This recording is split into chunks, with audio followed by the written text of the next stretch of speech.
तो बच्चों आपकी स्क्रीन पे ये सॉलिड स्टेट का जो फर्स्ट लेक्चर है ये मैंने आपको काफी देर तक समझा दिया था। What is the first lecture, हम लोग सॉलिड स्टेट में क्या पढ़ा था, किस तरह से हम लोग ने नंबर ऑफ एटम्स का कंट्रीब्यूशन देखा था, पैकिंग एफिशिएंसी देखी थी। और this is your first lecture जिसमें हम लोग ने सारी बातें एक एक करके समझ ली थी। और ये आपका सेकंड लेक्चर है। सेकंड लेक्चर में हम लोग ने coordination number, face centered cubic unit cell जैसी सारी डिफिकल्ट बातें, density of a cubic unit cell, ये सारी बातें हम लोग ने सीखी थी। And today is the third lecture of solid state. और आज की डेट है बच्चों 28। आज की डेट है 28, इसको क्लियर कर लेते हैं। Today date is 28। तो आज जो बच्चों लेक्चर है वो है सॉलिड स्टेट का थर्ड लेक्चर। मेक श्योर आपको पहले के लेक्चर्स आपके पढ़े होने चाहिए, तभी आपको आगे के लेक्चर्स समझ में आएंगे। तो यहाँ पर अब हम लोग कंटिन्यूएशन लेते हैं, और कंटिन्यूएशन लेने से पहले हम आपको आपकी स्क्रीन पे एनसीईआरटी शो कर रहे हैं। And we are beginning with closed packed structure. This is a closed packed structures. तो सबसे पहले बच्चों मैंने आपको क्या बताया था कि what is the mean of coordination number. Coordination number का मतलब हमने आपको बताया था the number of nearest neighbourhood touching atoms. कोई भी एटम अपने पड़ोस में जितने भी पास नंबर ऑफ एटम्स होंगे, नियरेस्ट होंगे, उनको टच करता है, वही उसका कोऑर्डिनेशन नंबर कहलाता है। ठीक है।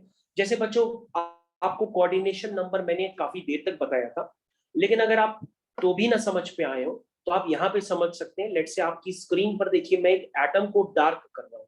मैंने इस एटम को, जो कि लेयर ए में आपको दिखाई दे रहा है, मैंने उसको ब्लैक कलर से मार्क कर दिया। I think it is clear to everyone.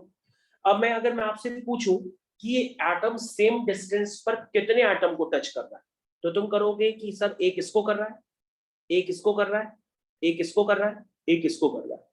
तो बेटा इस एटम का कोऑर्डिनेशन नंबर कितना हुआ? इस एटम का कोऑर्डिनेशन नंबर हुआ 4। आई थिंक अब आपको डेफिनेशन क्लियर हो गई होगी। ये मैंने आपको फर्स्ट लेक्चर भी बताया था कि number of nearest neighbourhood touching atoms जो होते हैं वो कहलाता है कोऑर्डिनेशन नंबर। अब बच्चों अगर आप कोऑर्डिनेशन नंबर यहाँ पे समझना चाहते हैं तो उसको भी समझ सकते हैं। इसको समझने के लिए भी यहां से भी देख सकते हैं। जैसे एक ये वन डायमेंशनल स्फीयर्स का अरेंजमेंट है। लेकिन मैं आपसे पूछूं कि ये वाला जो स्फीयर जिसको मैं ब्लैक कलर से मार्क कर रहा हूं, दिस इज योर स्फीयर। अगर मैं आपसे पूछूं कि ये वाला जो स्फीयर है ये कितने स्फीयर्स को टच कर रहा है, तो आप कहोगे सर एक ये और एक ये, तो उसका कोऑर्डिनेशन नंबर कितना हो गया? 2 हो गया। आई थिंक इसका कोऑर्डिनेशन नंबर आपको क्लियर हो गया। और इसी तरह से कोऑर्डिनेशन नंबर की आपको डेफिनेशन भी क्लियर हो गई। तो व्हाट इज कोऑर्डिनेशन नंबर? 2। और इसका कोऑर्डिनेशन नंबर क्या है? 4। तो बच्चों आई थिंक आपको ये बात समझ में आनी चाहिए कि कोऑर्डिनेशन नंबर को समझाने के लिए मैंने क्या इतने टर्म से आपको समझा रहा हूं। I think it is clear to everyone कि what is the coordination number. I think ये आपको अच्छे से क्लियर हो जाना चाहिए। तो इसको और भी क्लियर करने के लिए आप क्या करिए, इसका एक थ्योरी नोट्स में आप इसको शामिल कर लीजिए, तो आप इसको हमेशा के लिए फिर याद रख सकते हैं। This is on your theory notes. तो बच्चों आपकी थ्योरी नोट्स में मैंने इसको डाल दिया है, ताकि आप कभी भी पढ़ें तो आपको ये कोऑर्डिनेशन नंबर वाला कंसेप्ट क्लियर होना चाहिए कि कोऑर्डिनेशन नंबर को मैंने किस तरह से समझाया है। इसको मैं दोबारा मार्क कर देता हूं, और दोबारा मार्क करके एक बार फिर से इसको अरेंज कर देता हूं। This is your coordination number. तो बच्चों उसका कोऑर्डिनेशन नंबर क्या है? 2 है, क्योंकि वो 2 एटम्स को टच करता है। तो कोऑर्डिनेशन नंबर क्या है इसका? 2। I think it is clear to everyone. और ये आपके थ्योरी नोट्स में लिखा भी हुआ है, जिसको आप आराम से पढ़ सकते हैं अपनी एनसीईआरटी से। इसके अलावा अगर आपको कोऑर्डिनेशन नंबर का और बेहतर आइडिया लेना है तो इस पैकिंग को भी आप एडजस्ट कर सकते हैं अपनी थ्योरी नोट्स में। इसको भी अगर आप अपनी थ्योरी नोट्स में डाल देंगे तो इससे भी आप कोऑर्डिनेशन नंबर काफी बेहतर तरीके से समझ सकते हैं। इसको थ्योरी नोट्स में डालने से पहले आप इसमें किसी एटम को मार्क कर लो, ताकि आपको ये क्लियर हो जाए कि यहाँ पर कोऑर्डिनेशन नंबर आपको समझाया गया। आई थिंक कोऑर्डिनेशन नंबर सभी बच्चों को काफी अच्छे से क्लियर हो गया होगा। जिन्होंने पहले क्लास अटेंड की है या नहीं की है, उनको भी क्लियर हो गया।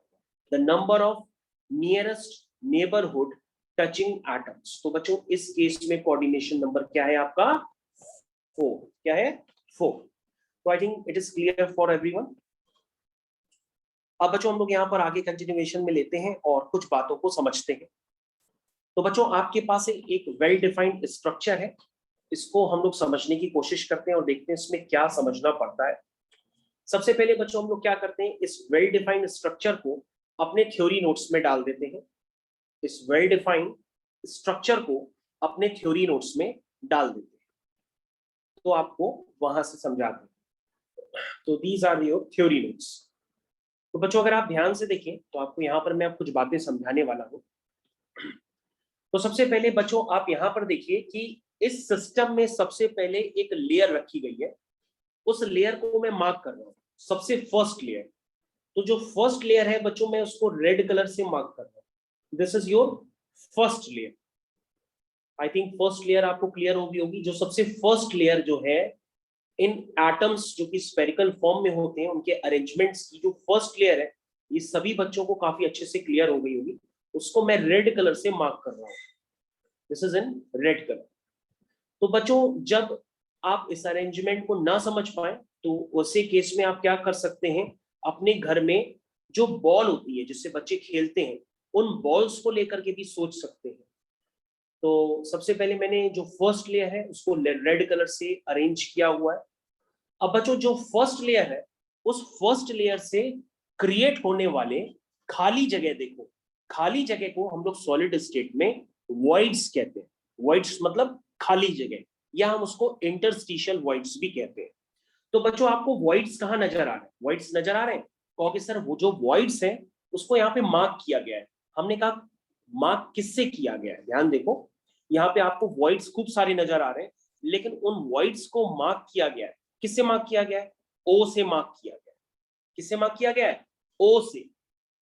जो वॉइड्स मार्क किए गए हैं, जो फर्स्ट लेयर से वॉइड क्रिएट हुए हैं, उनको ओ से देखो मार्क किया गया है। और अगर आप इस डायग्राम से नहीं समझ पाते तो आप एनसीईआरटी का डायग्राम अभी भी बना हुआ है, उससे भी समझ सकते हैं। तो बच्चों आप अभी भी ध्यान से देखिए कि इस अरेंजमेंट में क्या हो रहा है। अगर आप फर्स्ट लेयर को रखते हैं तो फर्स्ट लेयर में खूब सारी बॉल्स रखने पर वॉइड्स क्रिएट होते हैं। क्या क्रिएट होते हैं? वॉइड्स। वॉइड्स का मतलब खाली जगह। वॉइड्स का मतलब क्या होता है? खाली जगह। आई थिंक सबको समझ में आ रहा होगा। वॉइड्स का मतलब क्या होता है? खाली जगह। तो बच्चों जब वॉइड्स क्रिएट हुए हैं, लेट्स से उन वॉइड्स को हम बनाने की कोशिश भी करते हैं। लेट्स से मान लीजिए जो वॉइड्स हैं उनका नाम हमने मान लिया टी। लेट्स से हम उनको टी से मार्क कर रहे हैं। तो बच्चों यहां पर जो अरेंजमेंट होता है ये बेसिकली एक 3 डायमेंशनल अरेंजमेंट है। जो पहली लेयर से वॉइड क्रिएट होते हैं, उस पहली लेयर से क्रिएट होने वाले वॉइड्स को जब हम ढकने के लिए एक सेकेंड लेयर उसके ऊपर प्लेस करते हैं, तो वो सेकेंड लेयर जो टी होती है, वो उनके जो सेकेंड लेयर होती है वो टी वॉइड्स को ढकने लगती है। ध्यान से देखिए, सेकेंड लेयर टी वॉइड्स को ढकने लगती है। और जब सेकेंड लेयर टी वॉइड्स को ढकने लगती है, उससे भी एक वॉइड क्रिएट हो जाता है। उस वॉइड का नाम आप मान लीजिए ओ है। अब उस वॉइड को ढकने के लिए फिर से आप एक थर्ड लेयर अरेंज करते हैं। तो बच्चों जब आप थर्ड लेयर अरेंज करते हैं तो वो जो थर्ड लेयर होती है वो फर्स्ट लेयर के ऊपर ओवरलैप करती है। बच्चों हमारी बात यहां पर समझने की कोशिश करिएगा कि मैं यहां पर आपको क्या समझाने की कोशिश कर रहा हूं, क्योंकि these are the 3D diagrams. आप इसको एक बार कॉपी में बनाइए, फिर मैं आपको समझाता हूं।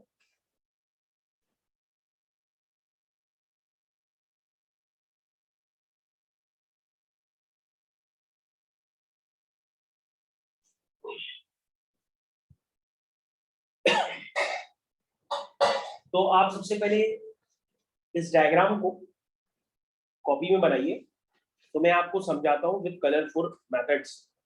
पहले आप ये डायग्राम कॉपी में बनाइए, तो मैं आपको बताता हूं। देखिए, अगर आप इन डायग्राम्स को समझने में, 3D डायग्राम को समझने में सफल नहीं हो पाते तो इसके लिए मैं आपकी एक डायग्राम आपको बना के दिखाता हूं, उससे आपको समझ में आएगा। Just wait. This is you, first layer. तो फर्स्ट लेयर का अरेंजमेंट मैं कर रहा हूँ धीरे धीरे, हालांकि डिस्टर्ब भी हो सकता है हाथ, तो भी मैं कोशिश करता हूँ फर्स्ट लेयर को अरेंज करने की। दिस इज योर फर्स्ट, ठीक है, मेरे साथ बनाओ, बनाने की कोशिश कर रहे हो आप लोग, इस तरह से बनाओ। ये देखो, ये मैंने अरेंजमेंट करने की कोशिश की है, इसको समझने की कोशिश करो।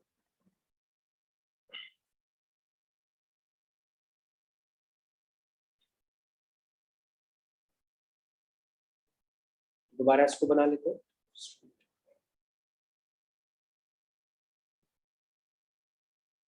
तो देखो बच्चों, ये फर्स्ट लेयर, ठीक है। अब आपने खूब सारी बॉल्स को जब अरेंज किया तो उन बॉल से क्या हुआ, उन बॉल से वैकेंसी क्रिएट हुई है। तो देखो दो तरह की वैकेंसी है, ध्यान से देखना। एक वैकेंसी ये वाली है, ठीक, एक वैकेंसी ये वाली है जिसका नाम हम देते हैं ए। क्या नाम देते हैं? ए। तो यहां पर आप ए ए ए लिख सकते हैं, ठीक है, समझ में आया? यहाँ पे क्या लिख सकते हैं आप? ए ए ए, इस तरह से लिख सकते हैं। बात समझ में आ रही है? तो फर्स्ट लेयर से जो वैकेंसी क्रिएट हो रही है उसका नाम है ए। क्या नाम है? ए। मेरी बात समझ में आ रही है? फर्स्ट लेयर से जो वैकेंसी क्रिएट हुई है उसका नाम है ए। अब बच्चों, जो वैकेंसी क्रिएट हुई है उस वैकेंसी को ढकने के लिए मैं एक सेकेंड लेयर क्रिएट कर रहा हूं। ध्यान से देखो, this is your second layer. देखो, मैंने उस वैकेंसी को ढकने के लिए एक सेकेंड लेयर का फॉर्मेशन किया, सेकेंड लेयर का फॉर्मेशन किया। जरा इस फॉर्मेशन को समझने की कोशिश करिए। सेकेंड लेयर का फॉर्मेशन किया, आई थिंक आप समझने की कोशिश करिए अभी भी। ये फॉर्मेशन, तो ये आपकी सेकेंड लेयर। तो बच्चों, ये आपकी हो गई फर्स्ट लेयर। क्या हो गई? First layer. और अभी आपने फर्स्ट लेयर से जो वैकेंसी क्रिएट हुई उसको ढकने के लिए आपने सेकेंड लेयर ली, ठीक है। अब बच्चों, जो सेकेंड लेयर से वैकेंसी क्रिएट हुई है उसको मैं हाईलाइट कर रहा हूं। वो वैकेंसी, लेट से ये वैकेंसी, ठीक है, वो वैकेंसी ये। अब इस वैकेंसी को वापस आप ढकने के लिए जो नई लेयर रखोगे वो नई लेयर क्या करेगी? फर्स्ट लेयर के ऊपर ओवरलैप करने लगेगी। ध्यान से देखो, ये जो ब्लैक कलर की नई वैकेंसी क्रिएट हुई है इसको आप ढकने के लिए जब एक नई लेयर रखोगे वो नई लेयर क्या करेगी? फर्स्ट लेयर के ऊपर ओवरलैप करेगी। ये देखो, ये मैं एक नई लेयर रख रहा हूं और नई लेयर का जो एटम है वो फर्स्ट लेयर के ऊपर क्या करेगा? ओवरलैप करेगा। ये बात आपको समझनी चाहिए। इसलिए बच्चों, जब आपने लेयर ए लगाई उससे क्रिएट हुई वैकेंसी, लेयर बी लगाई उससे क्रिएट हुई वैकेंसी, लेकिन लेयर बी से जो वैकेंसी क्रिएट हुई उस वैकेंसी को ढकने के लिए जो आपने सी लेयर लगाई वो सी लेयर किसके ऊपर ओवरलैप कर रही है? ए के ऊपर ओवरलैप कर रही है। इसका मतलब ये प्रोसेस क्या होता है? रिपीट होने लगता है। इसलिए पहले ए बी हुआ और फिर से रिपीट हुआ ए बी और फिर से रिपीट होगा ए बी। तो इसलिए इस टाइप ऑफ पैकिंग को हम कहते हैं ए बी पैकिंग। क्या कहते हैं? A B packing. तो कभी भी आपको ए बी टाइप की पैकिंग समझनी हो तो उसका कंसेप्ट ये होता है। लेकिन आपके पास जो बने बनाए डायग्राम्स है शायद उससे आपको क्लियर ना हो, इसलिए मैंने आपको एक डायग्राम नोटिफाई करके पूरा समझाया है। उसको अगर आप समझने की कोशिश करेंगे तो आपको 100% समझ में आएगा। तो आई थिंक बच्चों अब आप इस बात को समझ गए होंगे। अब बच्चों, हम एक डायग्राम की और हेल्प लेते हैं।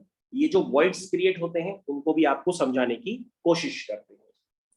लेट से अब आपके पास बच्चों, ध्यान से देखिएगा, मैं आपको एक वॉइड क्रिएट जो होता है उनको समझाने की क्रिएट कर रहा हूँ। तो बच्चों, उसके लिए मैं क्या करता हूँ, इस डायग्राम को उठा के ही कॉपी कर लेता हूँ ताकि मेरे को समझाने में आसानी रहे। क्योंकि 3D डायग्राम्स बनाने में थोड़ी सी प्रॉब्लम भी होती है, तो मैंने ये डायग्राम को उठा के हाईलाइट कर दिया, आपकी थ्योरी नोट्स में भी डाल दिया। तो बच्चों, एक मेरी बात समझकर अब ध्यान देना, ये थोड़ा सा आसान है बनाना।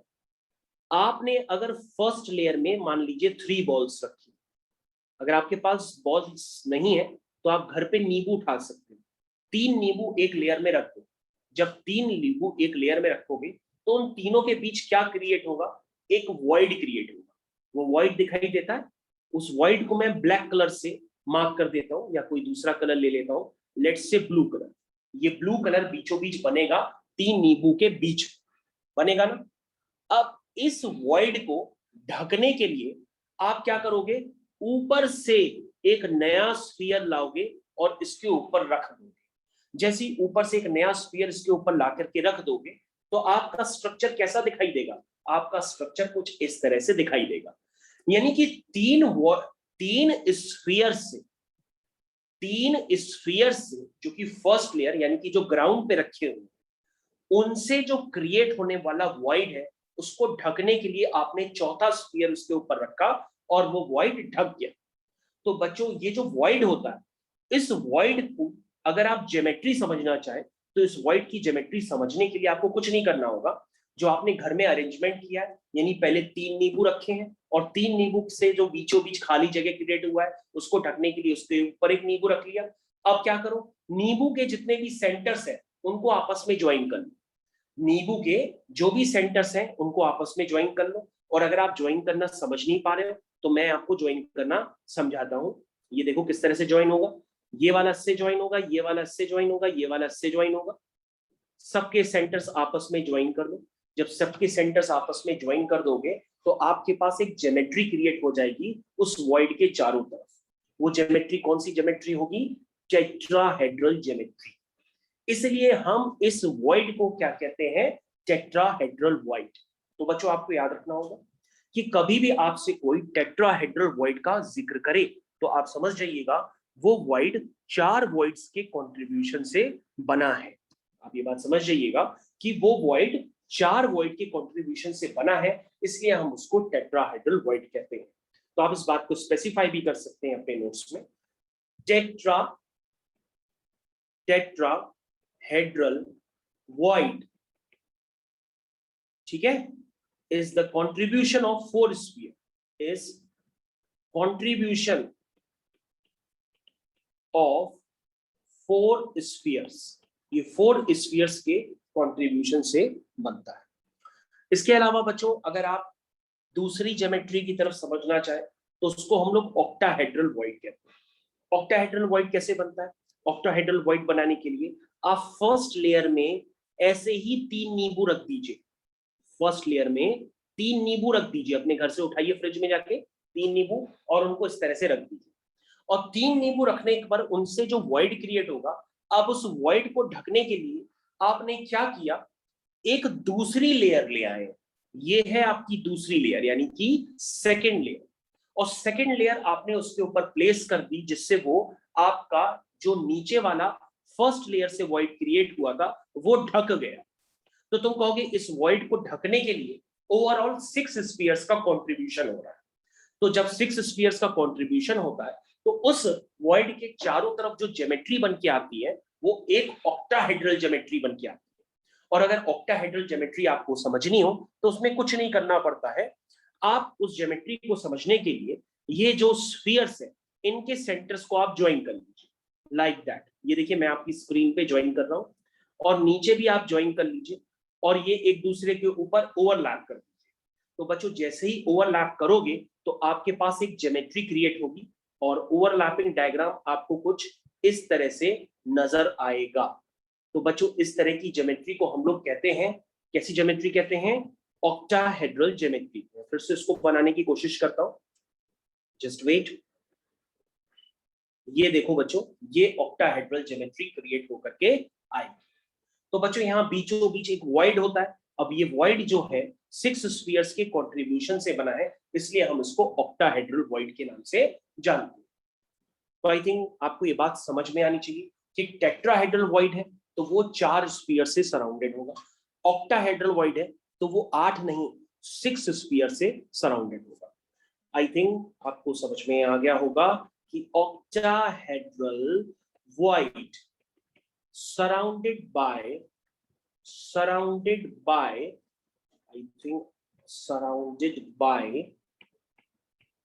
कितने स्फीयर्स, 6 स्फीयर्स। तो ऑक्टाहेड्रल वॉइड 6 स्फीयर से सराउंडेड होता है। तो आई थिंक आप लोग इस बात को रिव्यू कर लीजिए, दोबारा कुछ समझना है तो आप पूछ लीजिए। ओके तो यहाँ तक सभी को क्लियर हो गया कि ऑक्टाहेड्रल व्हाइट कैसे बनता है, क्या होता है। तो ये बात मैंने आपको काफी देर तक एक्सप्लेन कर दिया, आई होप आप इसको समझ पाए हो।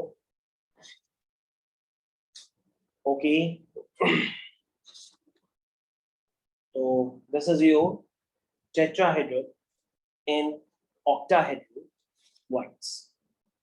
इसके बाद बच्चों कुछ और भी इंपॉर्टेंट थ्योरी के जो पॉइंट्स होते हैं वो मैं आपके साथ डिस्कस करने वाला हूँ, उसके लिए रेडी हो जाइए। तो सबसे पहले आप अपनी वापस एनसीईआरटी की तरफ मूव कर जाइए। तो एनसीईआरटी की तरफ जब हम मूव करेंगे तो उसमें कुछ हम डायग्राम्स यहीं से पिक कर जाएंगे। और बच्चों मैं आपको density of a cubic unit cell बता चुका हूँ, ये बात याद रखिएगा, उसको आपको प्रिपेयर करना है। ओके, तो बच्चों एक सबसे पहले आपको यहाँ पर हेडिंग डालनी होगी, that is imperfections in solids. सभी बच्चे यहाँ पर हेडिंग डालेंगे इम्परफेक्शंस इन सॉलिड्स। सब बच्चे यहाँ पर हेडिंग डालेंगे सॉलिड्स में होने वाले इम्परफेक्शंस। कैसे होते हैं वो इम्परफेक्शंस, वो मैं आपको सिखाने वाला हूँ। Write down the heading imperfection in solids। Solids में इम्परफेक्शन किस तरह से होता है, क्या नजर आता है, ये आपको समझना है। बच्चों जैसे हम किसी भी सॉलिड की बात करें, मेटल की बात करें, तो आप क्या कहते हैं कि वो न्यूट्रल है। न्यूट्रल का मतलब क्या होता है कि वो इक्वल नंबर ऑफ कैटाइंस और इक्वल नंबर ऑफ एनाइंस, यही तो कहते हो। तो अगर हम इम्परफेक्शन की बात करते हैं तो सबसे पहले हम उसके लिए एक डायग्राम बना लेते हैं, उससे आपको ज्यादा क्लियर होगा। तो लेट्स मेक अ डायग्राम, और इस डायग्राम को हम एक आइडियल क्रिस्टल के फॉर्म से भी जानते हैं। तो मैं एक आइडियल क्रिस्टल बना रहा हूँ। तो आइडियल क्रिस्टल का मतलब ये होता है कि उसमें इक्वल नंबर ऑफ कैटाइंस और इक्वल नंबर ऑफ एनाइंस होते हैं। तो बच्चों उसको बनाने के लिए मैं कुछ डायग्राम्स आपकी स्क्रीन पे बना रहा हूँ, उसको आप भी बना सकते हैं। अब मैं क्या करूंगा, इन सबको आपस में कनेक्ट करने वाला हूँ। तो मैं इनको आपस में कनेक्ट करने वाला हूँ, आप भी कनेक्ट करते चले जाइए। इसको बल्कि और थोड़ा सा बड़ा भी कर सकते हैं आप, तो ज्यादा समझ में आएगा। This is your ideal crystal. मैं इसमें इक्वल नंबर ऑफ कैटाइंस और इक्वल नंबर ऑफ एनाइंस दिखाने की पूरी कोशिश करूंगा, लाइक दैट। तो this is your the diagram of ideal crystal, यानी कि एक ऐसा क्रिस्टल जो पूरी तरीके से न्यूट्रल है, जिसमें जितने ही कैटाइंस हैं उतने ही एनाइंस हैं। तो this is your ideal crystal. तो क्रिस्टल्स के बारे में आप सभी लोग जानते हैं, मैंने आपको काफी देर तक पढ़ाया था कि अमॉर्फस सॉलिड्स, क्रिस्टलाइन सॉलिड्स में क्या डिफरेंस होता है। ये आपके थ्योरी नोट्स में भी है, जो आप टेलीग्राम चैनल में जा करके अपने थ्योरी नोट्स को कवर कर सकते हैं। तो बच्चों this is an ideal crystal, तो उसके बगल में आप लिख सकते हैं an ideal crystal, an ideal crystal. ठीक है, अब बच्चों उसमें कैटायंस एनायंस आप बना लीजिए। Let's say molecular formula AB है, तो AB अगर होगा तो वो ब्रेक होगा, तो कैसे ब्रेक होगा, A प्लस और B माइनस। तो बच्चों यहाँ पर आप मान लीजिए A प्लस B माइनस, ठीक है, लाइक दैट आप इस तरह से लिखते चले जाइए, A प्लस B माइनस, इस तरह से लिखते चले जाइए, A प्लस B माइनस। समझ गए ना आप मेरी बात, इस तरह से आप लिखना स्टार्ट कर सकते हैं। और A प्लस के बगल में B माइनस लिखिए, और A B माइनस के साथ A प्लस जोड़िए।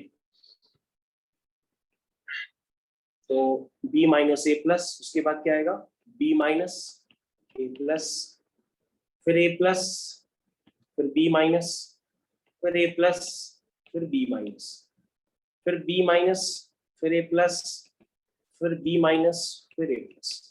आई think this is your ideal crystal, जिसमें equal number of cations, equal number of anions होते हैं। और मैंने आपको बताया जो जो क्रिस्टल होता है उसमें एटम्स का अरेंजमेंट कहाँ पर होता है, क्यूब्स में होता है। इसलिए ये आपको मैंने उसका फ्रंट व्यू दिखाया है, उसमें क्यूब्स में ये एटम्स का अरेंजमेंट है। अब बच्चों क्या होता है कि basically her bar equal number of cations और इक्वल नंबर ऑफ एनाइंस नहीं होते, इनमें कभी कभी चेंजेस भी हो जाते हैं। चेंजेस कैसे होते हैं, जैसे कोई भी कैटायन यहां से मिस हो गया, कोई भी एनाइन यहां से मिस हो सकता है। मिस होकर के कहां जा सकते हैं, दो ऑप्शन है, या तो वो परमानेंट मिस हो सकते हैं, यानी यहाँ से चले गए परमानेंट, या दूसरा ऑप्शन क्या हो सकता है कि मिस होकर के यहाँ बीचों बीच कहीं इतनी सारी खाली जगह है, उस खाली जगह पे चले गए। तो यहाँ पर क्या क्रिएट होता है, डिफेक्ट क्रिएट होता है।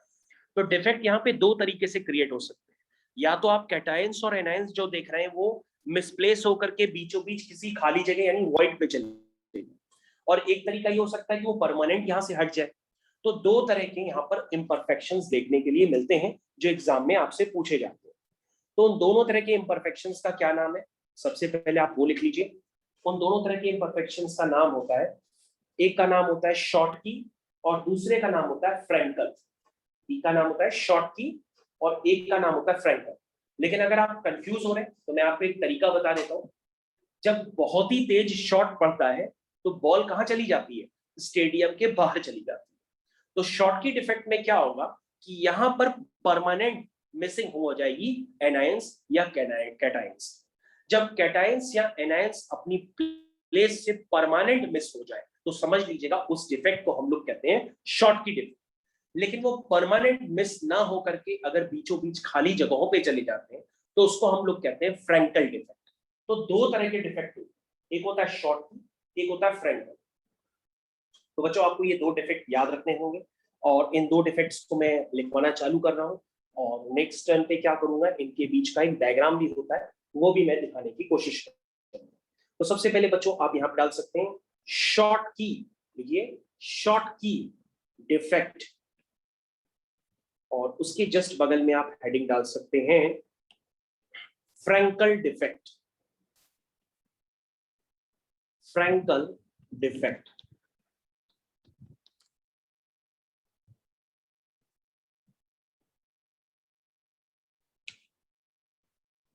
तो जिन बच्चों का सिलेबस छूटा हुआ है या किसी भी कारण से वो नहीं पढ़ पाए हैं तो आप लोग पढ़ना स्टार्ट कर दीजिए, या कहीं पे ज्वाइन कर लीजिए। हमसे पढ़ना है तो हमसे पढ़ लीजिए, या जहां आपका मन पड़ रहा है वहां आप लोग जरूर ज्वाइन कर लीजिए, क्योंकि बोर्ड का पेपर इस बार दो बार होगा और वो दोनों बार आपको काफी टफ महसूस होगा, क्योंकि जो आपके एमसीक्यू होंगे वो एमसीक्यू इक्विवेलेंट होंगे एक बड़े से क्वेश्चन के बराबर। और उस क्वेश्चन में आपको उस तरह से नहीं है कि आपने कुछ भी मार्क कर दिया, आपको उसको पूरा सॉल्व करना पड़ेगा, तभी आप उसको मार्क कर पाएंगे, तभी आपको नंबर मिल पाएंगे। ये बात याद रखिएगा। आप सोच रहे हैं कि मतलब पहले वाला सिस्टम नहीं है कि 5 नंबर का क्वेश्चन आया तो उसमें हमने कुछ ना कुछ लिख दिया तो 5 में से 2 नंबर मिल गए, ऐसे दो दो एक एक नंबर मिलके हम पास हो गए। ऐसा सिस्टम अब नहीं है, अब आपको एग्जैक्ट आंसर देना पड़ेगा, और अगर आपका आंसर सही हुआ तो आपको नंबर मिलेंगे, वरना गलत हो गया तो तुरंत आपके नंबर कट जाएंगे। तो ये बिल्कुल उसी तरह से पेपर हो गया जैसे जेई मेंस नीट का होता है या एनपैट का होता है, बिटसेट का होता है, इसी टाइप के पेपर में कन्वर्ट हो चुका है। तो आपको काफी सारा पढ़ना पड़ेगा, क्योंकि पेपर में ऑब्जेक्टिव फॉर्म में दे करके आपको बगल में पूरी वर्किंग से सॉल्व करना पड़ेगा, तब आप अपना आंसर मार्क कर पाएंगे। शॉर्ट की डिफेक्ट और फ्रैंकल डिफेक्ट, तो it is produced because of missing, it is produced because of missing atoms or ions from their crystal sites। तो मैंने बताया यहां पर क्या हो जाती है, मिसिंग हो जाती है एटम्स की परमानेंट, और यहां पर क्या होता है, it is produced when some atoms or ions are displaced from their normal sites। ठीक है, तो बच्चों हम देख सकते हैं वहां परमानेंट मिसिंग होती है, यहां बस डिस्प्लेस हो जाते हैं। डिस्प्लेस का मतलब एक जगह से दूसरी जगह पे चले जाते हैं।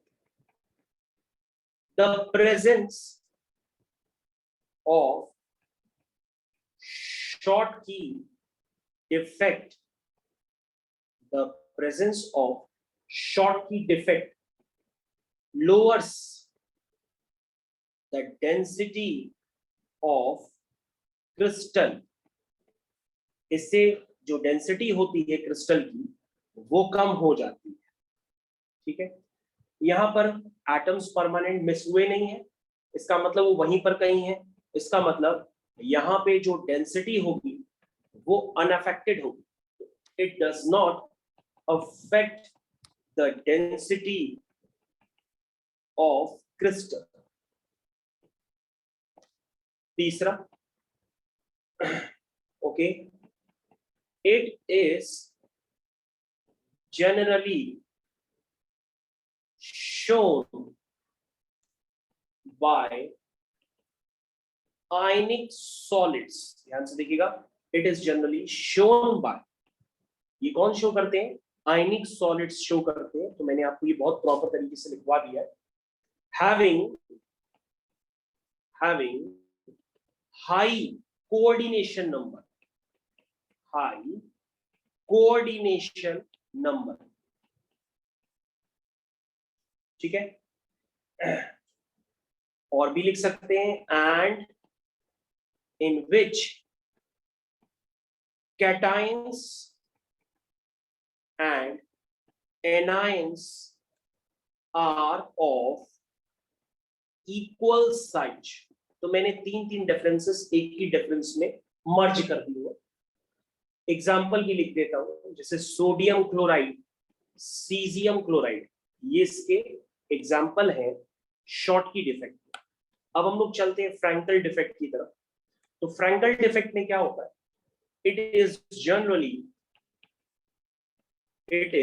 generally exhibited by ionic solids having low coordination number। ठीक है, ऐसे शो करते हैं जिनका कोऑर्डिनेशन नंबर क्या होता है? लो होता है। ठीक है, एंड साइज ऑफ